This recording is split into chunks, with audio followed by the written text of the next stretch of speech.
sou de Araguari, Triângulo Mineiro. Nasci em 42, 11 de março de 42.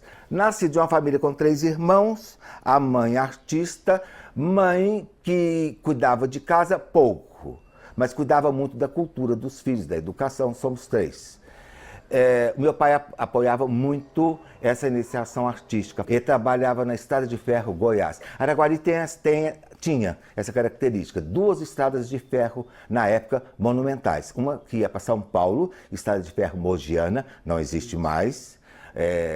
Magnífica Gare, magnífica estação, os prédios são muito bonitos, século XIX. E a Estrada de Ferro Goiás, que ia para o estado de Goiás.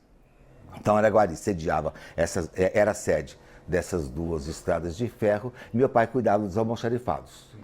Né? Então, integrado Na verdade, meu pai também não é de lá, nem minha mãe, são todos estrangeiros. Então, do fato de estudar lá e fazer aula de pintura, desenho, música, então a nossa criação ela foi sendo sempre complementada com uma coisa que valoriza o indivíduo.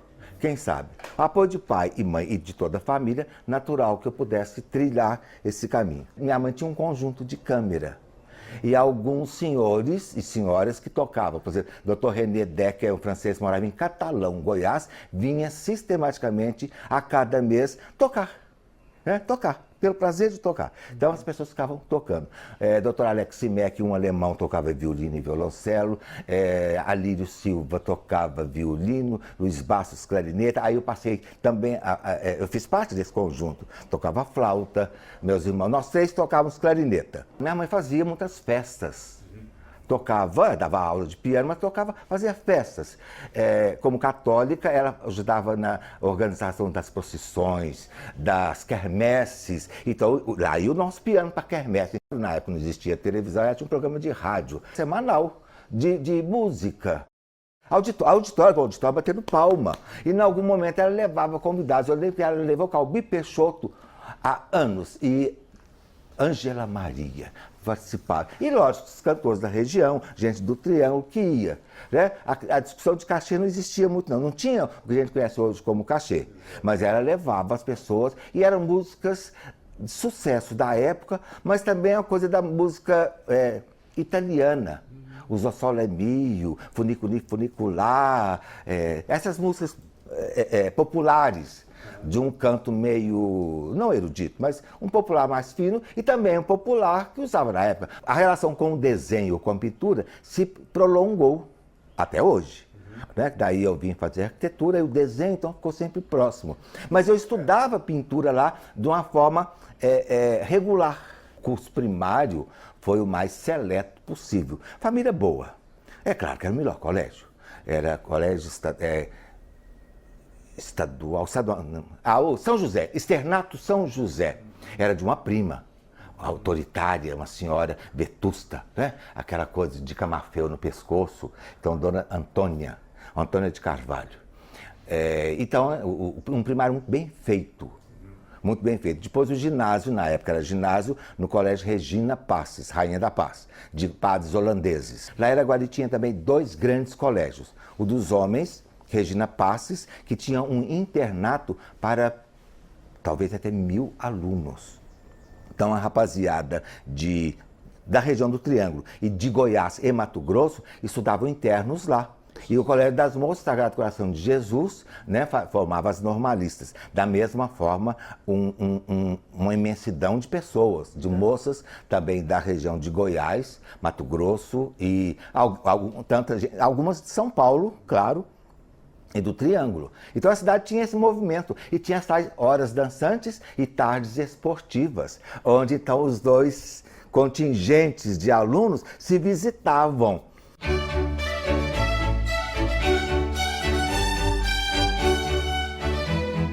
A Steck, uma prima daquela também, pescoço alto, o povo é muito elegante, usava muito camafeu.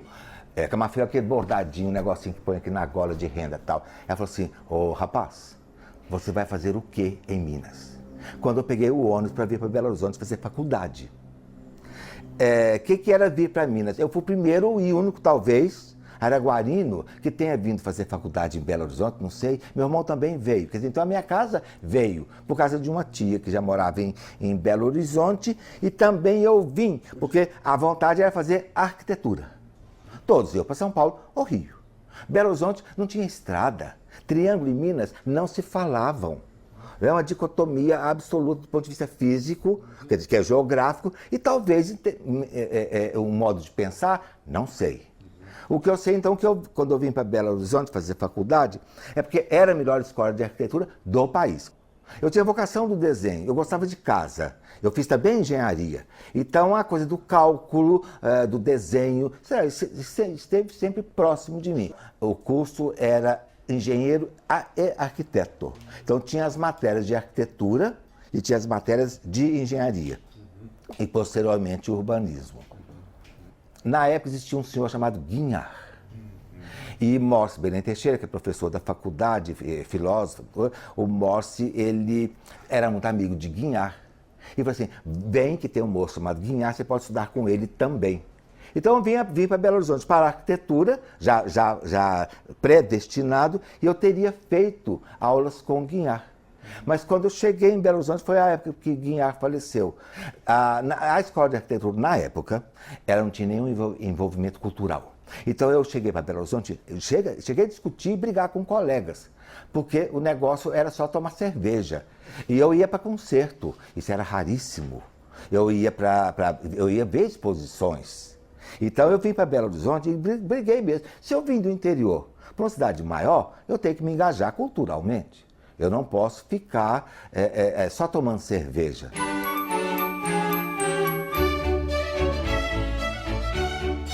Foi Carlos Alberto Pinto Fonseca, né? que era Ars Nova ou era... Não foi Madrigal, foi o Ars Nova mesmo. Carlos Alberto Pinto Fonseca, a Ângela, né, esposa dele na época. O Carlos Alberto é falecido hoje.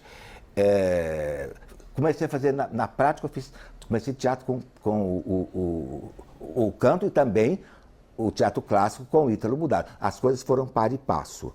Então eu vim, primeiro eu comecei a cantar num conjunto chamado Camerata Belo Horizontina, que durou um certo período, tinha um coral e uma orquestra de câmara, Maestro Figueiredo.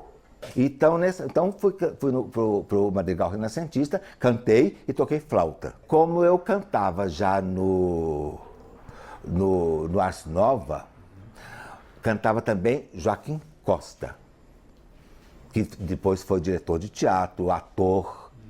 Então, ele que conhecia, e ele já conhecia Ítalo e Gavino Mudado.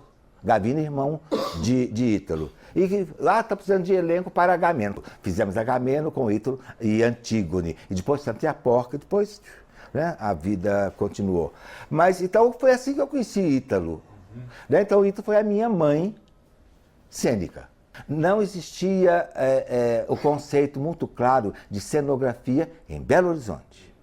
A nível de Brasil, não existia escola de cenografia. Eu não tinha formação acadêmica como ator.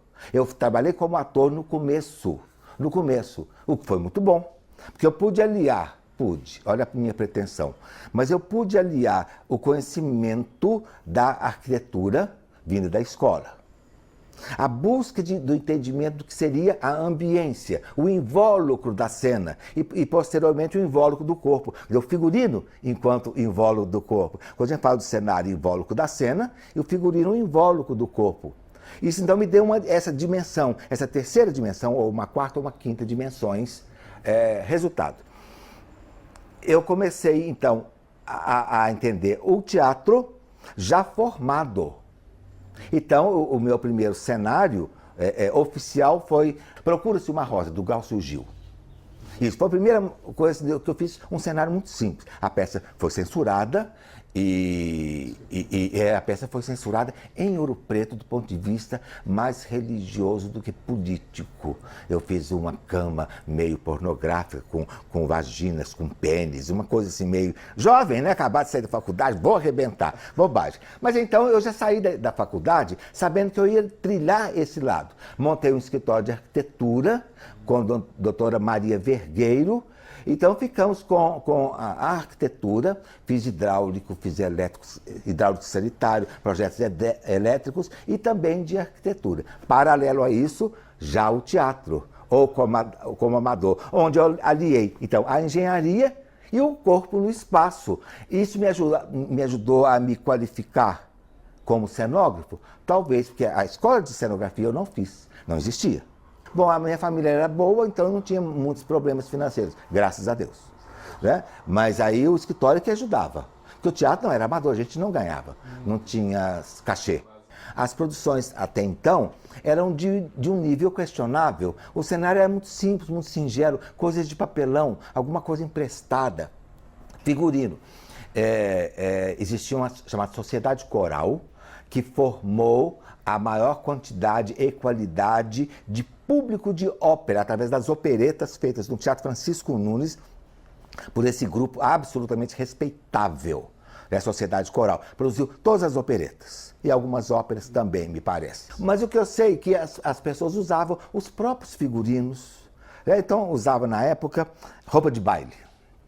Toda moça tinha roupa de baile, roupa de primeira comunhão, roupa de debutante principalmente. Então, muitas operetas, os bailes das operetas eram feitos com os vestidos que as pessoas tinham. Então, o conceito do figurino criado, da personagem absolutamente estruturada, não convivia com a produção amadora, do coração. Com isso, então, eu fui percebendo isso. Então, quando eu fiz o primeiro cenário, já foi um impacto aqui. Eu fiz o Mortos Sem Sepultura, com direção de Zé Antônio de Souza, parece, não tem memória de datas. Depois, Geração em Revolta. Foi um cenário realistão, passado numa Inglaterra com algum elemento deteriorado. Então, a casa não era rica, de grandes janelas, chovia, nevava, saía água na torneira, era acadêmico, mas impressionante a reconstituição de época. Então as pessoas se emocionavam muito quando a Vilma fazia comida no fogão. Tinha um fogão que funcionava, saía água na torneira. Isso foi fantástico. Hoje não é mais, hoje não tem a menor importância. Mas na época, isso sim, consolidou a presença de uma cenografia num palco em Belo Horizonte.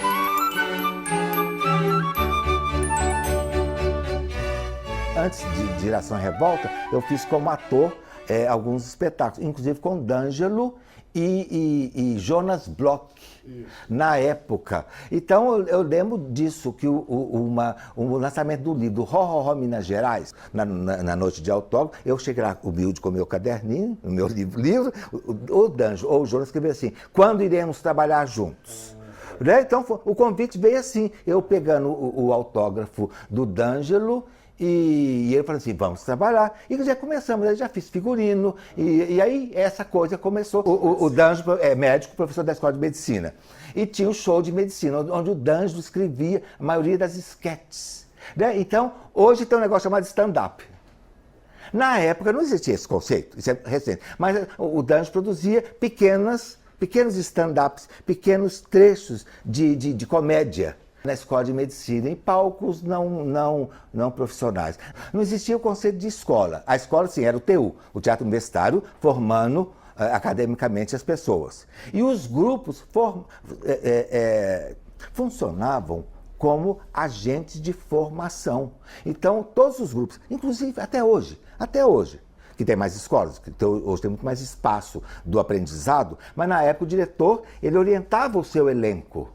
Estimulava leituras, estimulava exercícios, então se fazia corpo, se fazia voz e a própria interpretação, mas muito vindo da liderança desse diretor do grupo. Então, no caso do Teatro Experimental, era D'Angelo. E várias pessoas passaram por esse grupo. Paralelo a esses espetáculos, nós fizemos os espetáculos de som e luz. Foi uma manifestação muito vanguardista, usando uma tecnologia incipiente, mas disponível na época, que era um som e luz.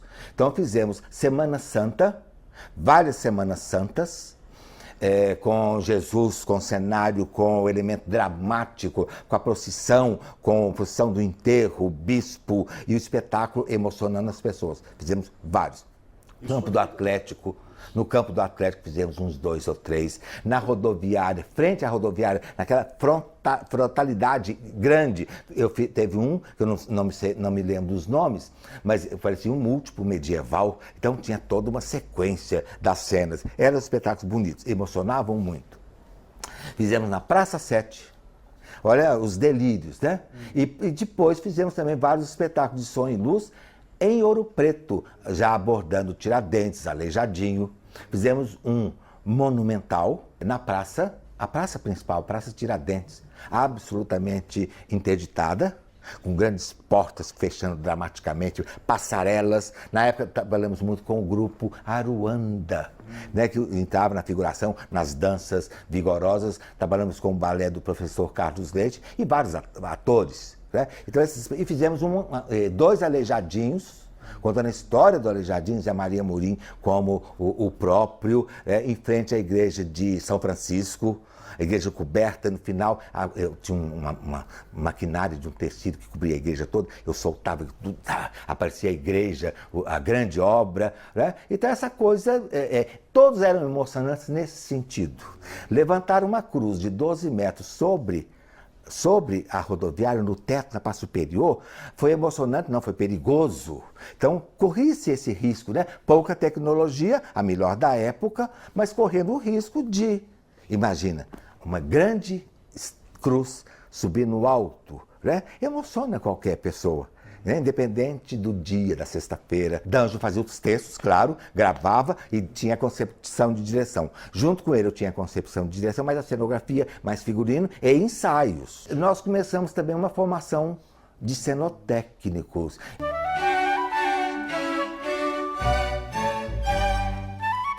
Fiquei conhecendo pessoas de Diamantina.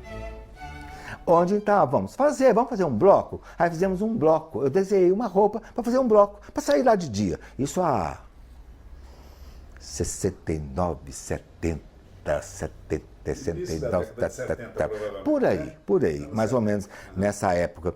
Então fiz bloco. Por diversão. Claro, e foi por diversão praticamente a vida toda. Né? Porque no interior ninguém te paga cachê como carnavalesco. Né? Então fiz Diamantina, bloco, depois, vamos criar uma escola de samba? Vamos! Aí criamos uma escola chamada Acadêmicos do Tijuca Imperial. Vermelho e branco, vermelho e branco, vermelho e branco. O Salgueiro, no Rio de Janeiro, era vermelho e branco. Então, vermelho e branco é a combinação mais bonita para carnaval. Então eu fui a São João, esculpi umas coisas para D'Angelo em São João del Rei, que na época era o carnaval mais famoso, mais movimentado de Minas Gerais, né, lá em São João. E depois fiz carnaval em Ponte Nova.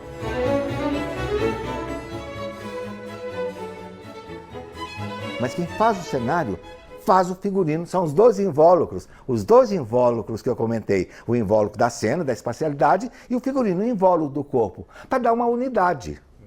Né? E com isso você ajuda a criar a personagem, porque o cenógrafo, figurinista, ele tem que ter entendimento absoluto da criação das personagens. Senão ele não contribui com o corpo do ator, ou com a personagem que um ator teria criado, ou o cantor, etc.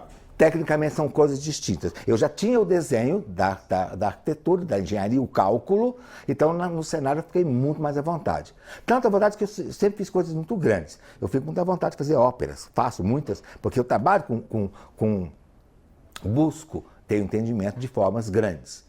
Agora, o figurino, ele é o detalhe pequeno. Né? Então eu fui aprender modelagem, claro. Eu sei costurar, eu sei bordar, eu sei cortar. Ninguém corta um godê melhor que eu. Sou arrogante? Não, está provado. As costureiras que trabalham comigo sentem uma imensa facilidade e confiança. Eu senti necessidade e fui aprender a fazer. Como é que você vai discutir com uma costureira que não tem formação, que não conhece tecido? Eu fiz tecnologia têxtil. Eu tinha que saber a composição do tecido para ver o tal de movimento, caimento. Lembra sua tia, que era mais velha, que ia na loja junto com a sua mãe e que pegava um tecido e ficava fazendo assim com o tecido à frente do corpo? Lembra disso? Que as senhoras iam nas lojas e ficavam pegando no tecido, os tecidos que eram comprados? Estava vendo o caimento para o drapeado. Né? Eu sabia que essa coisa existia, então eu tinha que saber que caimento e que drapeado. Quando eu fui trabalhar no Palácio das Artes, já fui logo tomando conta do pequeno centro técnico que já existia, do acervo. Daí, então, a ter mais entendimento e resgatar esse mesmo acervo, fazer manutenção, então eu consegui aprender muito essa coisa da tecnologia têxtil, de cuidar da manutenção e, principalmente, eu sou arrogante de novo, eu busco conhecer época. Então, eu conheço um pouco de época, busco conhecer tecidos próprios a cada período histórico, e modelagem de cada período histórico. Aprendi fazendo, aprendi com pessoas, porque existe uma troca. Né? Consegui trazer duas grandes profissionais do Centro de Tecnologia do Espetáculo de Madrid, estiveram aqui conosco, e eu precisava trabalhar século XVIII. Eu fui até muito criticado na época, isso tem uns 3 ou 4 anos, por aí. Século XVIII. Eu falei, rapaz, primeiro que século XVIII é Minas Gerais. Primeiro que nós conhecemos Ouro Preto. E nós somos um pouco barrocos. Nós os mineiros, né? Tem essa coisa do barroco. E depois, as Chicas da Silva sempre vão existir. Mal feitas, mal construídas. O Carnaval do Rio de Janeiro, ele trabalha o tempo inteiro com o século XVIII. A roupa de mestre de porta-bandeira teve a origem. Então, as armações, esse tipo de corte, ele é muito século XVIII. Então, por que não formar as pessoas para fazerem triunfo, um delírio barroco, triunfo eucarístico em Ouro Preto? Triunfos são cortejos. Os cortejos são deslocações cênicas, ou, por exemplo, na Idade Média, tinham cortejos religiosos, processionais, e também os cortejos de colheita. Então, tinham festas depois das colheitas, que as pessoas iam em cortejo com tambores, com flautas, com danças e cantos, numa comemoração. Então, esses cortejos eles sempre existiram. E em torno do século XVII, século XVIII, começou a haver um tipo de cerimônia de comemoração do casamento do príncipe e da princesa, festa de nascimento do príncipe e da princesa, coroação de reis e rainhas, ordenação de bispos. Então, as comunidades, quando se organizaram já na cidade, saindo dos campos, passaram a ter esse tipo de comemoração. São ocasiões. Então, os triunfos são cortejos cênico-musicais, religiosos em algum momento, que faziam comemorações de fatos históricos pertinentes. No caso, o triunfo eucarístico é o cortejo mais famoso, dos mais famosos do Brasil, em 1733, inauguração da Igreja do Pilar, em Ouro Preto. Então foi feito um cortejo sacro-profano, dentro da mitologia da época. Essa festa eu já fiz 4 ou 5 vezes, esse resgate do triunfo.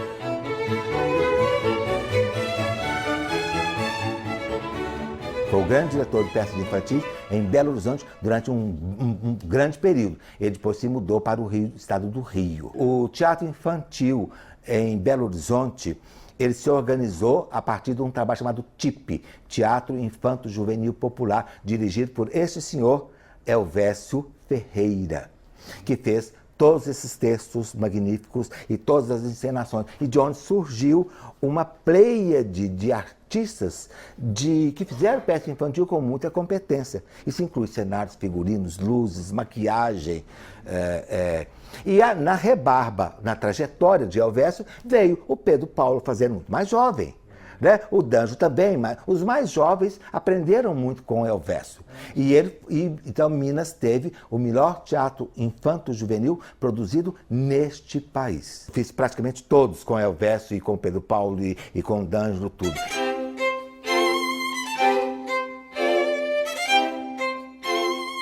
Cada produção, ela se torna a mais importante, porque está sendo feita. Então você canaliza. Naquele momento, aquele espetáculo ele tem importância. Ele tem importância pelo próprio texto, ele tem importância no teatro onde será realizado, pelo elenco, pelo diretor, pela produção e por um público que você vai emocionar. Depois você vai dizer assim, mas do ponto de vista de técnico ou de estética, por exemplo, Baal, ele foi talvez o espetáculo que teve muita importância, pelo estilo da cenografia. A cenografia saía toda das paredes. Baal, uma personagem, um mito criado pelo Brecht, um homem meio debochado da vida. Que eu sei só isso, já tem muito tempo, você não vai querer. Zé Maia fez Baal. Né? Então era um grande herói brechtiano. E o espetáculo, o cenário saiu todo da parede, emocionou as pessoas, ele foi muito curioso. Paralelo a isso, posteriormente eu fiz um espetáculo com o Pedro Paulo, chamado Bravo Soldado Schweik, onde o cenário saía todo do chão. Então eu fiz essas duas experiências estéticas. E no caso de Bauer, teve uma plasticidade muito grande, o espetáculo foi muito bem feito, quem dirigiu foi Ronaldo Brandão. Os atores, eles manipulavam o cenário era nas paredes. Então o ator, personagem tal, ia, retirava uma cadeira, uma mesa, um caixão, um objeto, um bar, uma janela, então era retirado. Então o ator ele convivia com a plasticidade, onde se criou um conceito muito interessante que é criar a ansiedade negativa ou ansiedade positiva no observador. Quando você faz uma cenografia e coloca nessa cenografia vários objetos, mobiliário, o público espera que aquilo seja utilizado. E você nunca deve colocar essa fruteira, por exemplo, e se ela for só para compor a cena. Então eu penso que o ator, em algum momento, ele deverá vir nessa fruteira, pegar um objeto. O espectador espera que os objetos sejam manipulados. Uma cadeira, essa aqui, por exemplo, colocada só como composição, se ninguém sentar, ela vai incomodar a plateia o tempo inteiro e cria uma ansiedade negativa. Eu sou muito teórico também, então eu fico teorizando o olhar do observador. Então eu trabalho com de criar essa expectativa positiva, no caso. Busco errar menos. Então essa cadeira, ela vai existir e esse gesto já cumpre a presença dela.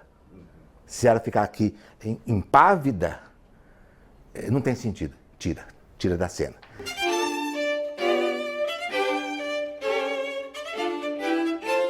Quando nós fizemos Geração em Revolta, que foi bem acadêmico, já estava o teatro experimental buscando descobrir esses textos. Então, isso é muito obra do D'Angelo, do teatro experimental, de trazer essa grande notícia que estava no mundo inteiro, esses autores estavam sendo encenados. Por que não aqui pessoas jovens e talentosas e motivadas politicamente em alterar, modificar uma sociedade? Eu tenho minhas dúvidas se o que nós já fizemos tempos atrás não era muito mais importante, mais bem feito, mais bem acabado e com muito mais importância cultural ou política do que é feito hoje. Eu tenho minhas dúvidas, sim. Eu acho que a busca desse repertório formou e forjou consciência de público frequentador, forjou consciência política em muitas pessoas. Não esquece, nós também passamos pelo período da ditadura. E esses espetáculos todos foram feitos, encenados nesse período. Era o quê? Era um embate. Quantos diretores e produtores passaram a noite em alguma grade, em alguma prisão, por conta dessa insistência em fazer. Então o movimento é de resistência, quem sabe. Então quando nós fizemos esses espetáculos, eles eram coerentes com um tempo, com um pensamento, com um tempo político. É tudo adequado. Hoje nós não temos tempo político disso. Então hoje, quando você pega campanhas de popularização com quase 300 mil observadores, 90% não são bons espetáculos, são de muita banalidade, de uma vulgaridade absoluta. Os temas não estimulam nenhum cidadão. Mas as pessoas também só querem fazer isso porque lota o teatro. Então, alguns espetáculos estão há anos em cartaz, fazem sucesso, o público gosta? Sim, o público gosta. Quem que é responsável nisso? O público ou o produtor? Não sei onde que a coisa começa. Rio e São Paulo também não fazem mais. Na época, Margarida Reis fez cemitério de automóveis, um negócio fantástico. Teve o balcão do Jean Genet em São Paulo, que arrebentou um teatro e construiu uma outra estética. São Paulo tem um público flutuante gigantesco, Rio também. Belo Horizonte não tem um público flutuante. O cidadão de Belo Horizonte vai a Rio e São Paulo e lá ele se engaja culturalmente nos melhores espetáculos. Aqui ele não vem.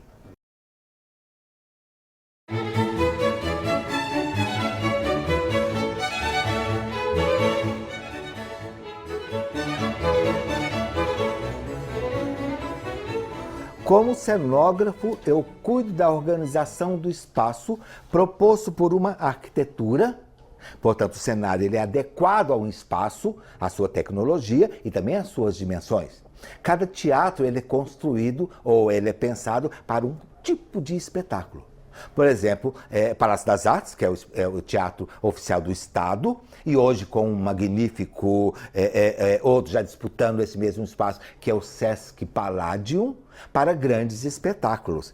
Então, um espetáculo muito pequeno, nas distâncias áudio e visuais, se perdem. O último espectador vê a cena muito reduzida, muito pequena. A primeira ópera que eu fiz foi com a dona Norma Silvestre, me esqueci o nome da ópera, porque eu não tenho memória boa, mas de qualquer forma foi uma ópera barroca, foi um Mozart.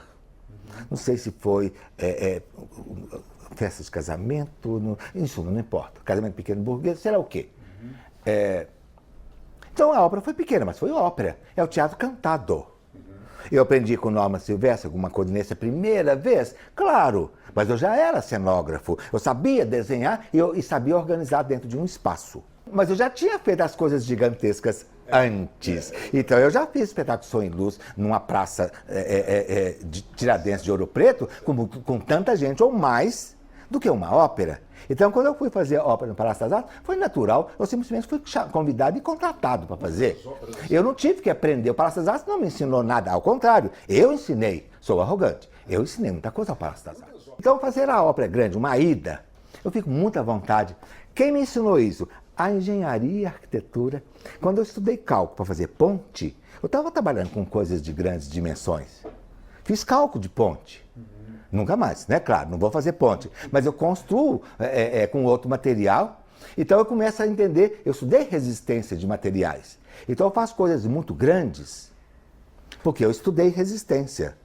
E aplico na cenografia. Veja como as coisas se juntam. É a formação que é importante do indivíduo. Eu sei música, então eu posso fazer ópera, porque eu sei o que o maestro precisa. E até brigo com o maestro, porque se ele acha que ele sabe música, mas eu também sei. E eu sei dizer qual a dificuldade técnica do cantor quando eu proponho que na lutia da Memu, a soprano coloratura comece a grande área, a área da loucura, lá no fundo do palco. Mas o maestro quer que ela fique cantando ali com ele mediocremente, regendo. Ele é só um intérprete, ele não cria.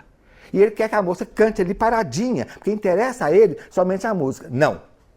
Quando você entra num teatro, você vai ver um espetáculo. É diferente ver uma ópera do que ouvi-la em casa. E quando se fala assim, a última Carmen, ópera Carmen, de Bizet, feita pela ópera de Sydney. A última ópera Carmen feita por Berlim, Munique, Opéra de Paris, Metropolitan de Nova York. Qual que é o diferencial dessas produções? O cenário, o figurino, maquiagem e luzes. E a concepção, talvez. Porque a música é a mesma. A música é a mesma. O maestro ele é um intérprete daquela partitura que o Bizet, que o Verdi, que eles compuseram. O que faz com que a ópera de Sydney tenha feito uma traviata modernésima e que Berlim tenha feito uma traviata muito moderna e eu tenha feito aqui uma traviata moderna, porém um pouco convencional, é uma relação do público, que aqui a gente não pode também fazer o mais contemporâneo. Em Berlim, as pessoas veem 50 traviatas. Portanto, algumas têm que ser muito de concepção contemporânea. Então, os títulos são falados em função dos teatros e dos cenógrafos. O Transforma, da Marlene Martins, foi um grupo de suma importância na estética da dança no país. Ela ganhou todos os grandes prêmios de dança contemporânea, a coisa da modernidade, do novo gesto. Foi Marlene Martins. Ela era jovem e eu também. Então eu fiz o Dudu de Hermann, que é uma magnífica encenadora, bailarina encenadora. Eu fiz a primeira roupa que ela usou. Algumas pessoas usaram pela primeira vez uma roupa de dança que eu que fiz.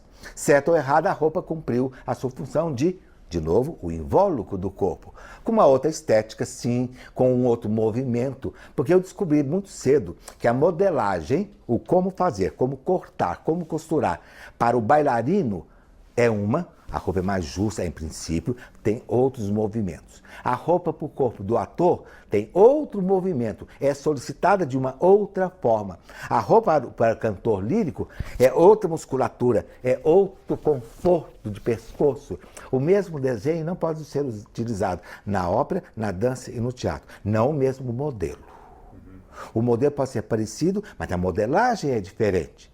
E eu já tinha consciência disso. Então, quando eu fui trabalhar com dança, eu sabia que a modelagem é diferente, o tecido é diferente. Hoje nós temos uma gama muito maior de tecidos de alta tecnologia. Temos também, infelizmente, uma quantidade de tecidos de má qualidade importados, né, vindos de um país oriental. Então você fica muito limitado também em função do material. Fazer Transforma foi um experimento, foi uma busca, foi uma nova linguagem. Assim como o Carlos Leite formou a quantidade dessas grandes coreógrafas e diretoras de companhias de dança que nós temos. Eu gostei muito de trabalhar foi com Marlene Silva, né, da dança afro, que é outra coisa. É outra organização de espaço. Nós temos que ver que a dança ela tem o contemporâneo, o mais acadêmico. Eu faço Gisele Copélia, La Philharmonie Malgardé, faço normalmente esses balés. Tenho feito vários, né? Lá com o Cefado, Palácio das Artes, já fiz grandes clássicos. É só um espaço organizado. Porque a coreografia fica por conta. Eu entendo como é que é a roupa. E às vezes eu falo com o coreógrafo, se passa a roupa vai ficar feia, a gravidade vai funcionar. Já briguei com um coreógrafo que faz uma coreografia, levanta a moça assim, mas ela está com uma roupa leve. Essa roupa vai cair, a gravidade, e vai cair no rosto do bailarino. Já teve, dá até para rir. Mas é a lei da gravidade. Então, ou ele muda a coreografia ou eu mudo o figurino. Não sei como, um dos dois tem que fazer essa concessão. Na ópera, o cenário vem primeiro. O desenho. O primeiro desenho é a concepção da cenografia do figurino. Primeiro que demanda um tempo maior de confecção. 3 meses, por exemplo, você começa a ficar com um tempo confortável. O teatro, ele é feito a 4 mãos. Cenógrafo e diretor trabalham juntos. Então eu não concebo um cenário isolado. Tem o texto, que é a base, mas é o trabalho do diretor e do cenógrafo, que ali então isso se casa, a coisa se amalgama.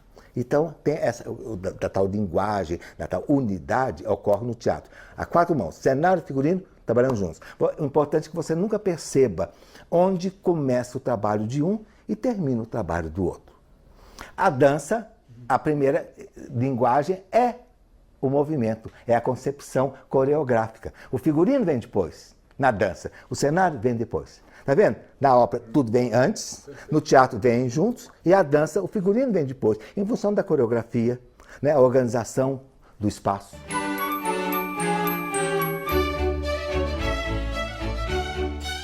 A trajetória da Fundação Clóvis Salgado, ela passou sempre por boas e más administrações, como qualquer lugar do mundo. E quando eu fui chamado para trabalhar, eu já tinha feito muitos trabalhos como convidado. Fiz várias óperas. Fiz muito balé com o Carlos Leite. O Carlos Leite, a importância dele é ter forjado uma consciência da dança e a formação de todos os grandes da dança, os grandes professores da dança em Minas e também no Brasil, passaram pelo Carlos Leite. Né? Então ele é o professor. Então quando eu fui ao Palácio das Artes, eu já tinha essa experiência lá dentro, interna. O fato de ter sido contratado foi um passo natural. O convite foi de Nestor Santana. Na sequência, houve a mudança, D'Angelo entra como presidente da Fundação Clóvis Salgado. Aí eu assumo com ele a direção da fundação. Então eu fui ser diretor 8 anos, com o D'Angelo que me encaminhou. Na sequência, ele foi ser o secretário de Estado da Cultura. 30 anos de Fundação Clóvis Salgado significa um tempo muito grande de dedicação à instituição. Passando por vários governadores, cada um com um desejo, com uma vaidade, passando por vários secretários de cultura, alguns com conhecimento, com produção, com vaidades. Né? Lidamos muito com a vaidade alheia. É da nossa profissão. E passei no Palácio das Artes por muitos presidentes. Muitos. Você imagina a diversidade de caráteres. Feliz ou infelizmente, o artista lá ele é muito pouco politizador.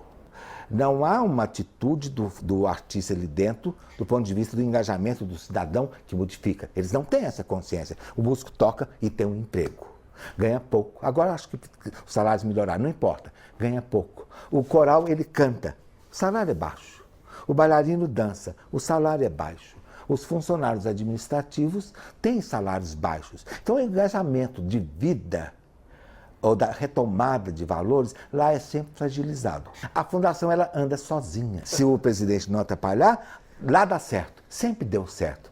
Porque do outro lado dessa empatia, dessa apatia política do artista lá dentro, ele tem disciplina.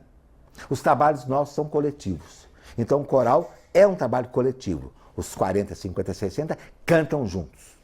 Há disciplina. O bailarino tem a disciplina, ele dança junto. E a orquestra, absoluta disciplina, eles tocam juntos. Esse nível de disciplina, que é a formação do artista, faz com que o trabalho ele tenha continuidade. No dia seguinte, independente de qualquer coisa, às 8 horas, 8h30, 9, os artistas estão lá trabalhando. O acervo ele tem que ser guardado.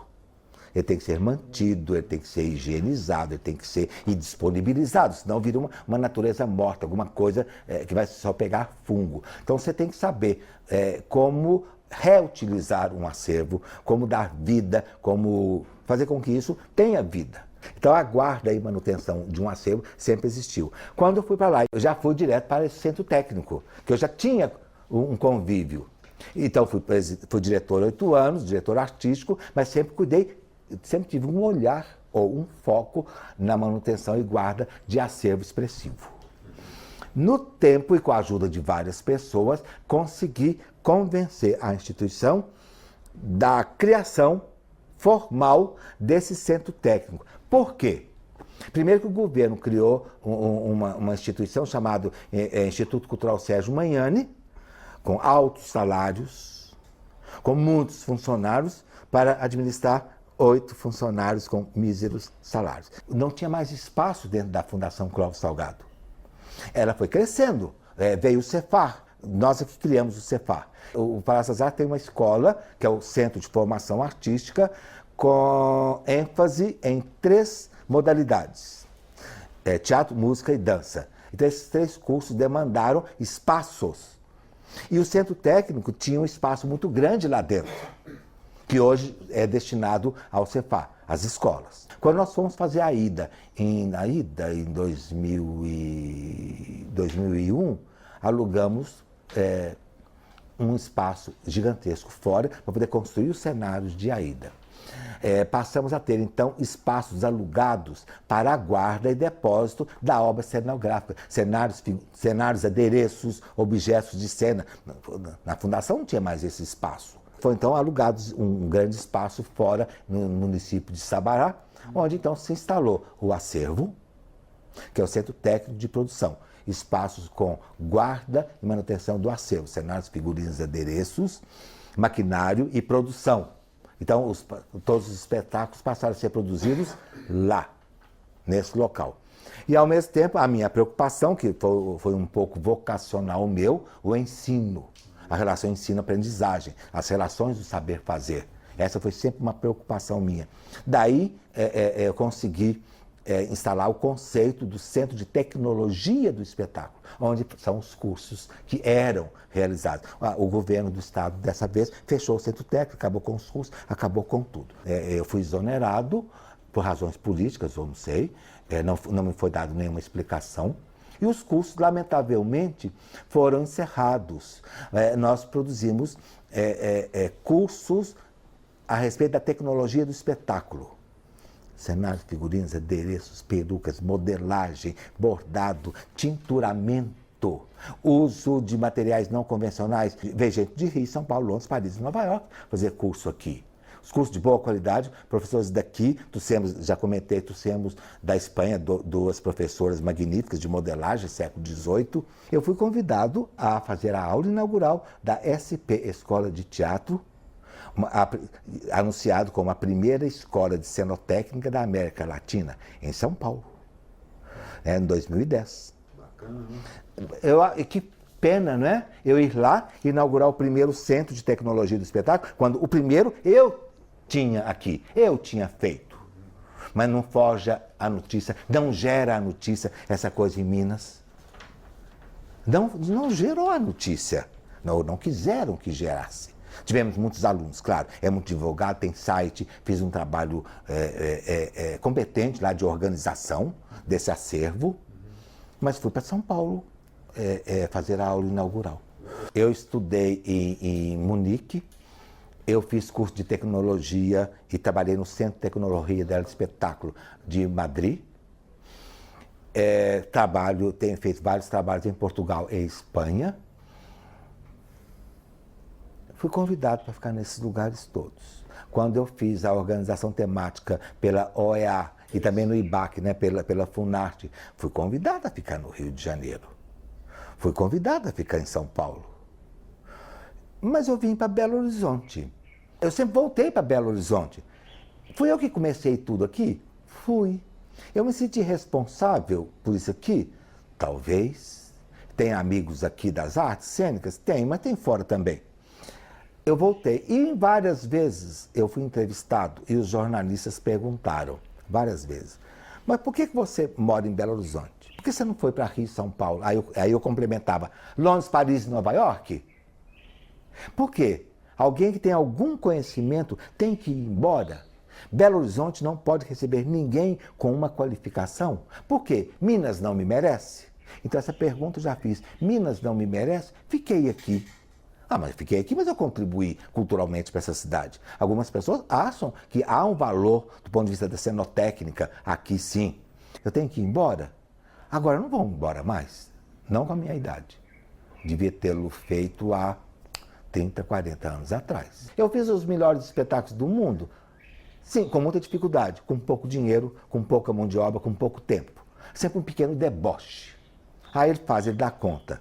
Mas como produção? Eu preciso de 4 meses para fazer uma ida. Você tem 2 meses e meio só. E para você. Escutei isso. Né? E em outros lugares, não. O trabalho aqui nunca é muito profissional, não. Em outros lugares é mais profissional. Você não chega na Ópera de Paris e um produtor te fala assim, você vai fazer e Não. Não. Você exige o seu tempo, você faz, você tem uma mão de obra absolutamente qualificada. Então nós temos uma mão de obra hoje qualificada em Belo Horizonte? Sim. Mas com espaço para qualificar muito mais pessoas. É fundamental se forjar uma consciência para a valoração do profissional da cenotécnica. Né? O artesão, a pessoa que trabalha na produção do cenário, figurino, adereço, né? Quem faz perucas, quem cuida de maquiagem, muitas vezes fica sozinho no trabalho, ou não sabe onde buscar mais aplicação. O que importa também é a pessoa, na hora que precisa, sabe fazer. Então, o aderecista, ele faz maravilhas, fibra de vidro, isopor, as esculturas, a pessoa aprende a fazer. Sai de lá uma pessoa com qualificação de tecnologia e do manuseio. Daí, se transformar num artista extremamente genial e competente, o trabalho já é individual.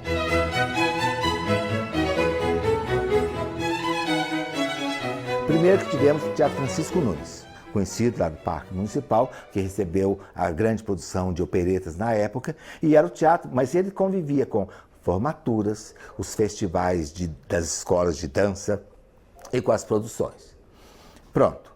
Depois teve o Teatro Marília, depois veio um teatro chamado Imprensa Oficial, que hoje se chama Clara Nunes. Acho que se encerra aí os 3 grandes palcos que a gente tinha em Belo Horizonte, que eu esteja me lembrando. Na sequência vieram outros teatros menores, espaços mais adequados. Um era a AMI, Associação Mineira de Imprensa, que também fez um espaço cênico. Algumas instituições fizeram seus espaços, mas o auditório, então alguns auditórios, tipo a Associação Médica, nós fizemos espetáculos lá, mas era o auditório. Então, o uso de alguns palcos não convencionais. O que a gente conhece como palco, o público vê através da boca de cena. Abriu a cortina, há uma informação visual, que é o cenário, que é o espaço cênico. Aquilo ali chama-se caixa cênica. Então, algumas você pode fazer subir e descer e esconder um cenário enorme, outros não. Então, por exemplo, Francisco Nunes, você sobe e esconde um cenário pequeno. O Teatro Marília é o urdimento, a altura, para você esconder um cenário, é a maior altura de Belo Horizonte. Então, o melhor palco, é estranho, mas o melhor palco de Belo Horizonte ainda é o Teatro Marília, pela altura que permite que você suba e desça e esconda a cenografia. As cortias, que são as... É o pé direito. O pé direito do Marília é o mais alto de Belo Horizonte, portanto, o melhor. O senhor tem ideia daquela altura qual é? São 17,5 metros. Mas na proporção, ele é 10 centímetros mais alto do que o Palácio das Artes. Mas o Palácio das Artes tem 18 metros de boca e o Marília tem 7,75. Então, na proporção, nós temos um palco do Marília muito bom. Francisco Nunes consegue um movimento e a imprensa oficial não tem urdimento. Ela tem altura de 5 metros. Então, você tem que usar outra tecnologia. O mesmo espetáculo, ele é criado para uma temporada oficial num determinado teatro, com a sua tecnologia, com seus recursos operacionais, seus recursos técnicos instalados em caixa cênica.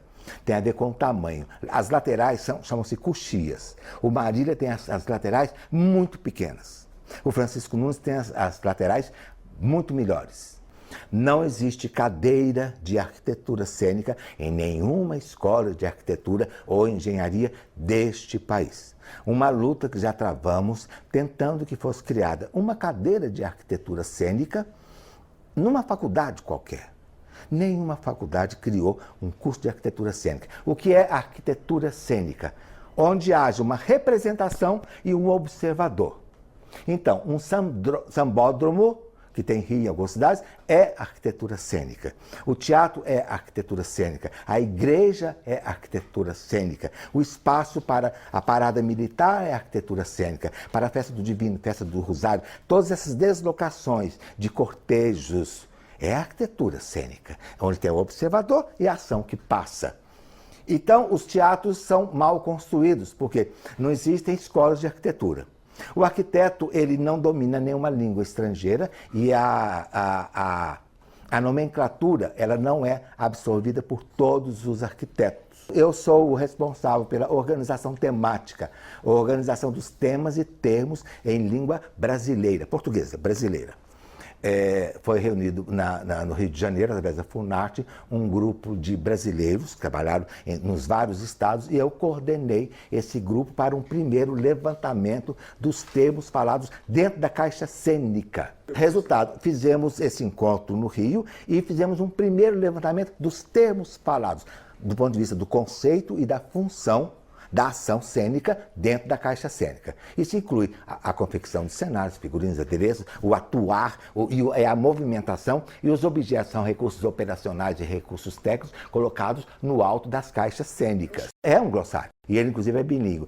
Posteriormente, nós fomos contratados pela OEA, Organização dos Estados Americanos, é isso mesmo, a Organização dos Estados Americanos, para a organização da cenotécnica em língua espanhola. Curiosamente, os países todos da América Latina, isso inclui México, solicitavam da OEA também cursos ou informação nessa área. Estranhíssimo, as pessoas deviam pedir, hospitais, estradas, sei lá o quê, pediram formação da arquitetura cênica, da cenotécnica. Fui eu, então, a fazer, com pessoas vindas de vários países de língua espanhola, a fazer a organização dos temas e termos falados na cenotécnica, um segundo glossário. Virou 3 volumes. Então, eu coordenei a cenotécnica, o Serrone, de São Paulo, coordenou a arquitetura cênica e Jorginho de Carvalho, do Rio, coordenou a iluminação cênica. Então fizemos um projeto mais amplo, resgate e desenvolvimento das técnicas cênicas. Então os 3 livros foram publicados.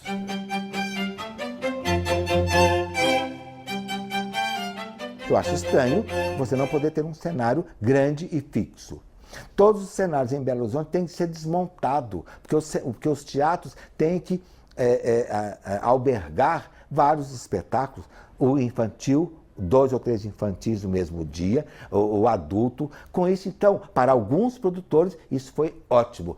Não tem que fazer? Que bom, eu não preciso de gastar. Foi uma atitude perversa dos administradores, que fizeram com que empobrecesse muito a cenografia em Belo Horizonte, de um modo geral. Então, não precisa fazer cenário complicado.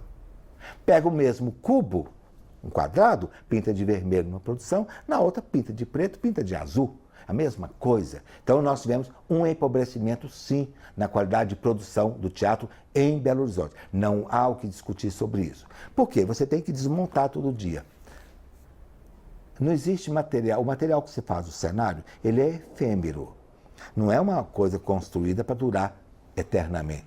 Tem um tempo limitado, o uso da madeira, mesmo o metal, as texturas. Isso envelhece, é frágil, se danifica. Se você tem que desmontar todos os dias um cenário, você vai fazê-lo mais fácil, mais simples e mais leve fisicamente. Com isso, houve uma perda, sim. Os cenários eles acabam rangindo, balançando, não mantém a qualidade pelo montar e desmontar frenético, que é o que ocorre. Então a peça infantil hoje ela é composta de de objetos de cena. Não tem um grande fundo, ou um telão pintado talvez. No passado se fazia gabinetes construídos, coisas com fino trato. Hoje não se pode fazer. Resultado, a cenografia do adulto também ficou muito pobre a partir de alguns elementos meio biombo. Claro que os espetáculos feitos em espaços não convencionais, você pode fazer uma cenografia mais competente. Fiz para o João Valadares o espetáculo chamado Faustos, lá no 104, um espaço cultural que tem lá na Praça da Estação. No andar de cima. Foi feita uma cenografia para vários ambientes, várias cenas, ou vários cenários, e o público circulava e percorria tudo aquilo. Um espetáculo curioso, instigante, com o cenário proposto para aquilo lá. Não tinha essa necessidade de uma mutação ou um desmontar. Então, eu prefiro sempre trabalhar em espaços não convencionais. Sempre. No mundo vai muito bem a cenografia, a nível de ópera. Nós estamos falando também da modernidade, da contemporaneidade, de novos recursos. Cenografia projetada é cenografia, né? O que vai dar o invólucro da cena, já comentamos isso, que vai dar uma informação visual quando abre o pano, não importa se ela é construída ou se ela é projetada. Então, não tem cenários projetados. O futuro é que cada espetáculo vai ter uma cenografia de época, vai existir sempre uma reconstituição de época no cinema. Quer dizer, ganha Oscar quem faz reconstituição de época, né? Então o Oscar, ele contempla muito bem a maquiagem, cenário e figurino. E preferencialmente quando existem resgates de época, o Oscar sempre contempla a modelagem, a tecnologia de cada época, pensando hoje. Então, pela resposta do cinema, você sabe que a cenografia ela vai existir sempre com competência. As produções líricas têm, alguns teatros, produções acadêmicas e produções de vanguarda absoluta. E a cenografia ela invade outros espaços. Quantos cenários são feitos à beira-mar, dentro de rio? Né? Cenários andam sobre barcas. Então, o experimento do uso de espaço hoje, ele é muito maior do que anos atrás. Belo Horizonte, o futuro aqui, ele é menor, porque há um empobrecimento e há uma acomodação de empobrecimento. Rio e São Paulo, há uma acomodação de empobrecimento, porém uma busca de qualidade visual dos espetáculos.